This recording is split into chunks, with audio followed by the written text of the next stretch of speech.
വിദേശ കലാരൂപമായ ഓപ്പറയും തദ്ദേശീയ കലാരൂപങ്ങളായ കഥകളിയും കൂടിയാട്ടവും യക്ഷഗാനവും ആയോധന കലയായ കളരിപ്പയറ്റും ഒരേ വേദിയിൽ അരങ്ങു തകർക്കുന്നുവെന്ന് തോന്നാം ചവിട്ടുനാടകം കാണുമ്പോൾ.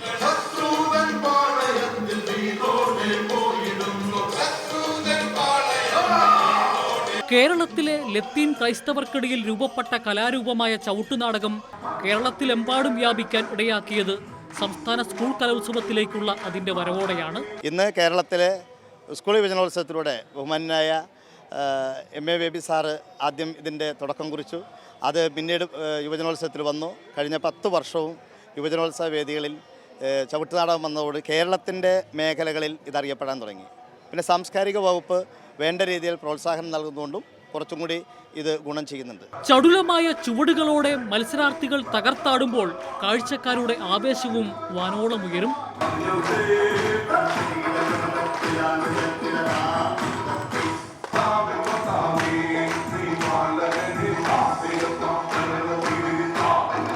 ധാരാളം കായികശേഷി വേണ്ട മത്സരം കഴിഞ്ഞിറങ്ങുമ്പോഴേക്കും പലരും തളർന്നു വീഴും. ഒരു തുള്ളി വെള്ളത്തിനായി പരവേശപ്പെട്ട് പ്രിയപ്പെട്ടവരുടെ നെഞ്ചിലേക്ക് ചായും. ഒരു കാലത്ത് ആൺകുട്ടികൾ കൈയടക്കിയിരുന്ന ചവിട്ടുനാടക വേദിയും പെൺകുട്ടികളുടെ കയ്യിലേക്ക് ഭദ്രമായി എത്തുകയാണ്. പണ്ടത്തെ കാലമല്ല, ഇപ്പൊ പെൺകുട്ടികളും ആൺകുട്ടികളൊന്നും ഇല്ല, എല്ലാവരും കളത്തിലേറെ കളിക്കുന്നുണ്ട്. ഞങ്ങൾ 10 പേര് ആഗ്രഹത്തോടെ ഇറങ്ങി കളിച്ചവരാണ്. ഹൈസ്കൂൾ ചവിട്ടുനാടക മത്സരം നടക്കുമ്പോൾ അവർക്ക് ആവേശമാകാൻ ഹയർ സെക്കൻഡറി തലത്തിൽ മത്സരിക്കാനുള്ള അവരുടെ ചേച്ചിമാരും അവരുടെ ആശാന്മാരുമെല്ലാം കൂടെ തന്നെയുണ്ട്.